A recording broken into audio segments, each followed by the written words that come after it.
With Athens abandoned, Xerxes' mighty force entered the city.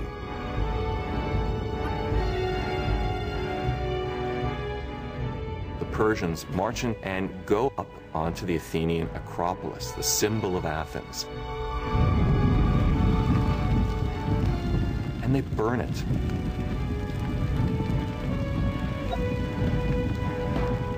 They burn the temples to the ground.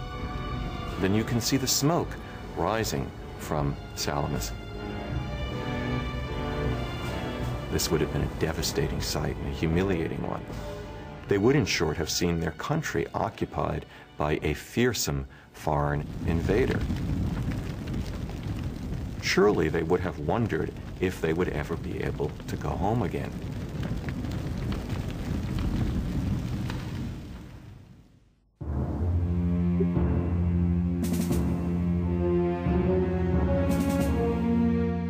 As night fell, Themistocles met the leaders of the other Greek city-states on the island of Salamis.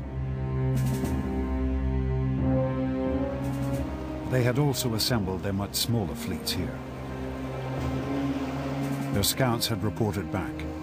The Persians now not only held Athens, but had also gathered a mighty fleet 4 times the size of the Greek forces.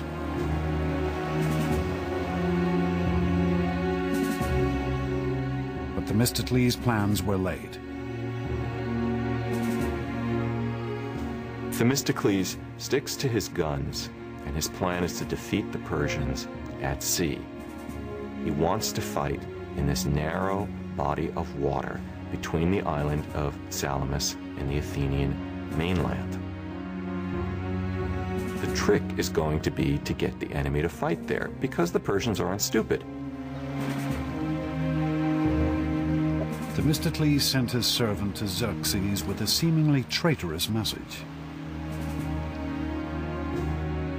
The Greeks are afraid and are planning to slip away. They're squabbling with each other and will offer no opposition. You have at this moment an opportunity of unparalleled success. So eager was Xerxes for a crushing victory, he was happy to believe Themistocles' ploy. Xerxes marshals his admirals and they embark and they spend the night rowing. They send a contingent along the eastern defile, the strait there. They try to block up the straits.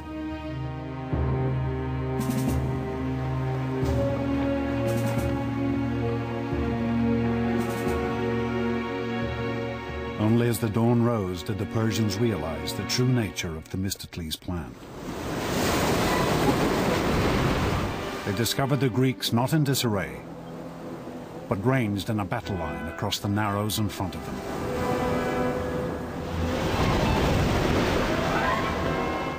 The Persian fleet had been lured so far up the straits that it had no room to maneuver. The powerful Greek triremes bore down on them without mercy.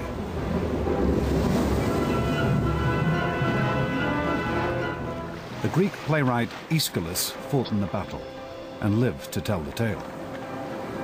We heard from every part this voice of exhortation. Advance, ye sons of Greece. From slavery save your country. Save your wives, your children save. This day the common cause of all demands your valor. The Greek forces smashed into the cornered Persian fleet.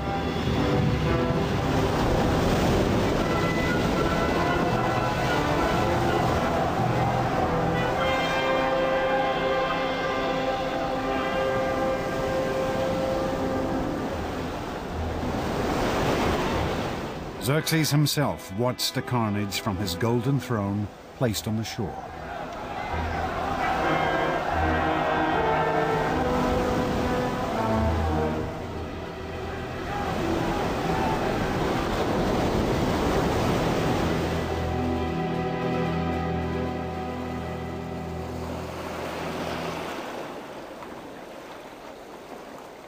At the end of the battle, the Persians had lost 200 ships.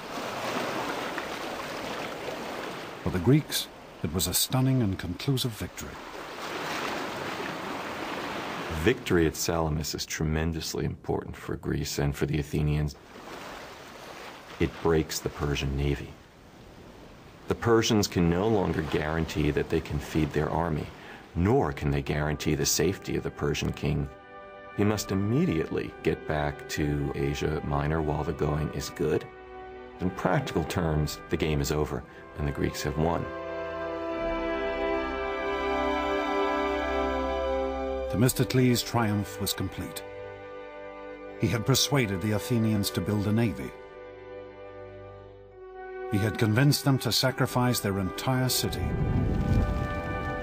to bring them victory at sea. His instincts had been proved right. He had defeated the greatest empire of the day.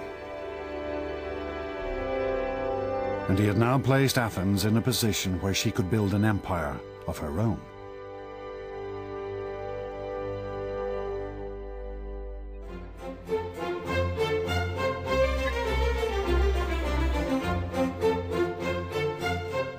After the years of conflict, this was a new dawn for Athens.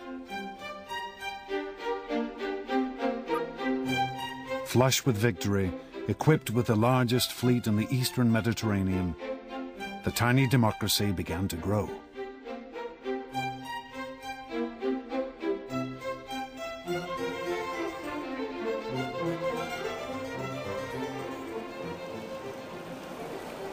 The Athenians are going to have naval superiority in the eastern Mediterranean, and that is how great their victory over the Persian fleet is. And this has a momentum of its own. Before you know it, the Athenians are the head of a naval confederacy, and they're on the road to becoming a superpower.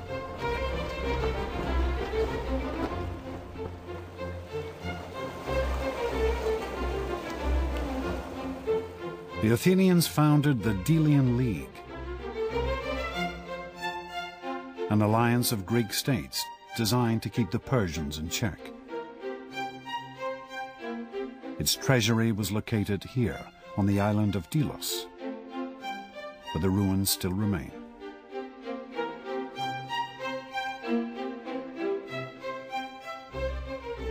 By 450 BC, this league had more than 200 member states. But Athens was the undisputed leader. The Delian League had become Athens' empire in all but name.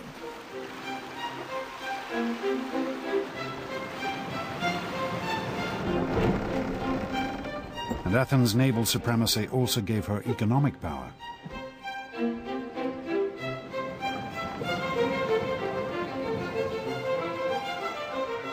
She became a city at the center of a vast trading network.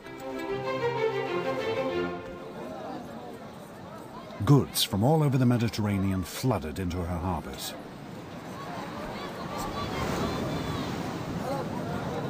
In its heyday, Athens was the big apple, or if you will, the big olive of the eastern Mediterranean.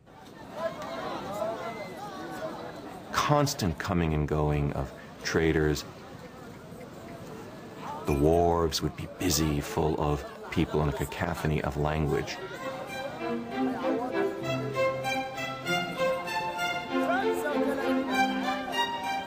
One contemporary author gave an account of the diversity of goods in the Athenian marketplace. From Cyrenia, ox hides. From the Hellespont, mackerel and all kinds of salted fish. Libya provides abundant ivory. Pagasae provides tattooed slaves.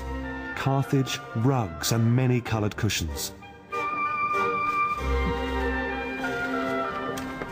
The Athenian Empire was unprecedented in the degree of prosperity that came to it because of its role as a center of trade.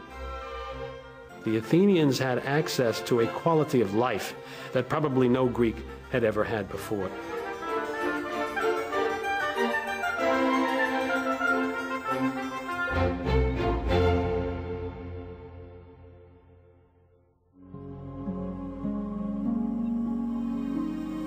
Athens' rise to economic and political supremacy occurred at lightning speed.